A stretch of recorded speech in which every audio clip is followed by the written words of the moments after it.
was iffy. It was like my third try.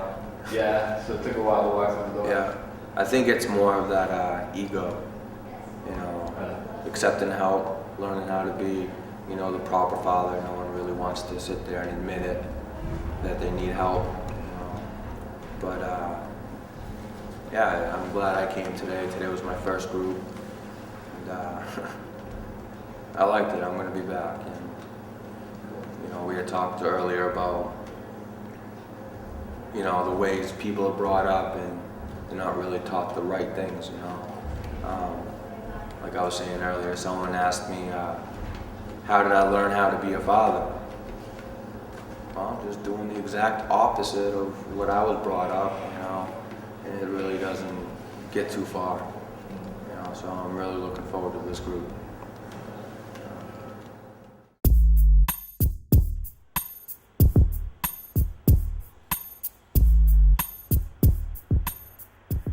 My younger brother and I, when we were younger, we used to talk about when we had children, you know, we were dads. We didn't want to be like our dad was. We wanted to be better fathers. And both of us have gone and done that. In doing this work, I realized that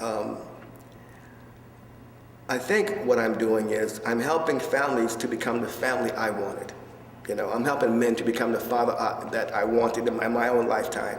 This was the old model of fathering, where fathers sought to have power over their children and families. And the question they asked was, how can I control them, right? And in this model, fathers had dominance, right? And he always had the last word, so if father wins, someone has to lose, right? And that produces fear. How many guys are afraid of their father? Raise your hand. My name is John O'Neill. I'm director of the Nurturing Fathers program at the Family Nurturing Center of Massachusetts. We're located in Dorchester, Mass. I've been here now a little over 6 years, almost 7 years. And I began working with fathers actually back in 1999. And the question we ask is not how can I control them, but how can I help them? Help them to do what? Help them to become healthy, whole, and complete. Help them to grow in their way. I see these groups as a place where men can reassess their roles as men and fathers, you know, and kind of sound off each other, you know, to find their way. And for many guys, it's the first time that they've ever come into any place, any circle, and talked about fathering. You know, when guys get together, what do we talk about? Women, sports, you know, who can do what the most, you know, guys always measure. Rarely do we come together as guys and just talk about fathering, you know, and our children. I like this class, man. Like, today, before I come over here, I told somebody, she's like, where you going? I'm like, I'm going to my parenting class. And she was laughing. I'm like, she's more happy than me. I'm like, what's going on with you?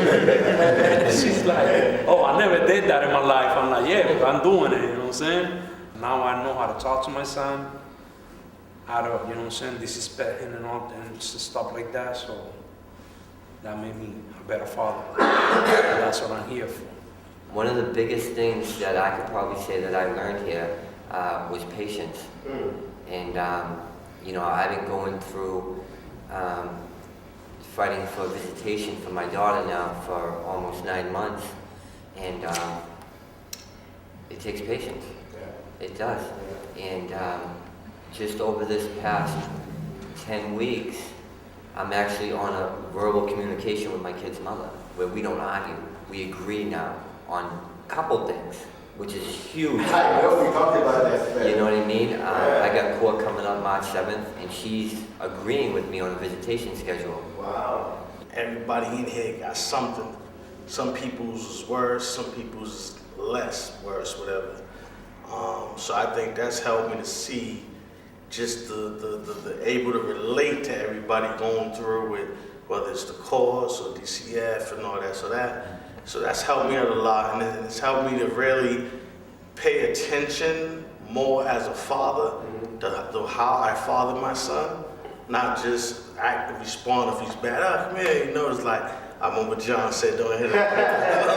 so I try to talk to him, you know, but yeah, it's helped me out. It's helped me to be more serious. I was already serious, but you know, it's helped me to be more serious in raising my child and wanting to give him a good life and be a good father. In the course of these 13 weeks that we're together, you'll see a guy have that moment, you know, that aha moment where he gets it. Oh, I get it. And then he'll spit it back to you, you know, and you know he got it. For me, that's a thing of beauty.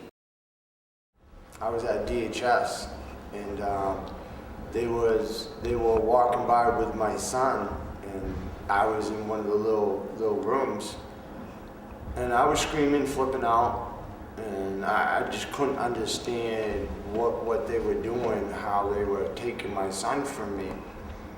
And the whole time I'm screaming and hollering, they ended up walking by with my son. Well, after I calmed down a little bit, they told me I could see my son. So I went into this other room, calmed down for a little bit, and they brought him in, and the first words were out of his mouth was, "You scared me, Dad." And that really, really hit home. And like a couple hours later is when someone suggested Strong Fathers Group to me. So I had a couple hours with my son, and I'm just trying to tell him that he don't ever have to be afraid of me. But the whole time, it really felt like a lie because I didn't have anything under control. It really felt like I had to change something in my life, the way I was.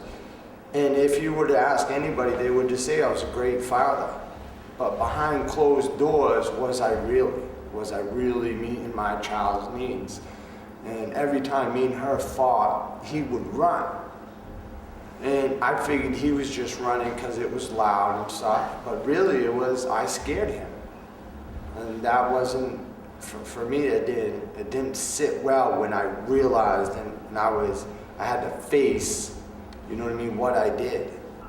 I think I'm becoming, each group, I think I get closer and closer to being, you know, you see the coffee mug, best dad ever, or greatest pops, or, you know, I want one of those, but I don't want one given to me. I want to earn it. That's why I come here.